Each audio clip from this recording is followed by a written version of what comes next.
Hola! Spanish death metal meeting thrash metal. Can you be ready for that? Let's find out. This one is called Pánico Al Miedo, and this is one of those Rauta Backlog albums that has been waiting for its turn for quite a while. Originally released in 2018, came for review about a year later, and it has been waiting for that obvious reason for this long, but now being spent like 2 years in the waiting log, it's time to give this one a go. Now, this one comes from Spain, and it's so far the only album by the very band.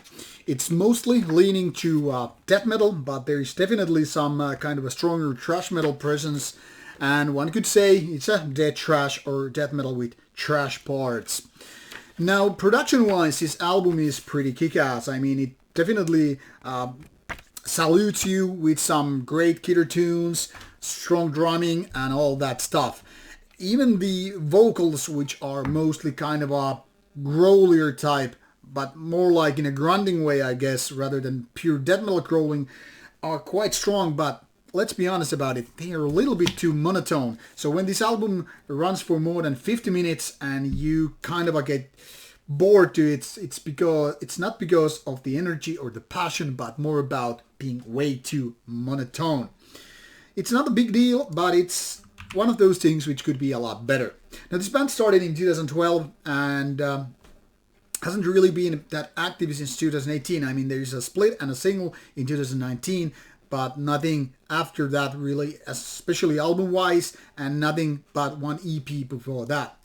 Now, Formador is not a bad album, but it's kind of a lengthy given that it doesn't really have those killer songs. There are a couple of riffs which are more like, okay, yeah, now it's gonna blast, now it's gonna kick ass, but then it kind of goes down again and more to this kind of a mediocrity. Or let's be honest about it, it's kind of a mediocre plus. It's not that bad really. I mean, it kind of has the potential to just, blast the doors open any given time. But after you've done with the album, you're like, so what happened? The doors didn't come blasting open, they merely opened. So compared to bands like Angelus Apatrida from Spain, which is more pure thrash metal, versus this being kind of a death thrash, I think this one lacks those killer riffs and killer songs, but it definitely has some potential. So given that this is the first album, I think it's not a bad promise. I mean, there's a lot of potential here to be the next big Spanish thing, especially in the terms of extreme metal and not being black metal either. I don't know, this is kind of a hard cookie to be recommending because obviously I really can't vouch for this to be the best album of the year, even in 2018. But, I mean, there is something good, definitely. Not only, single riff-wise, not only in production, but overall, this has potential to be better than what it is at the moment.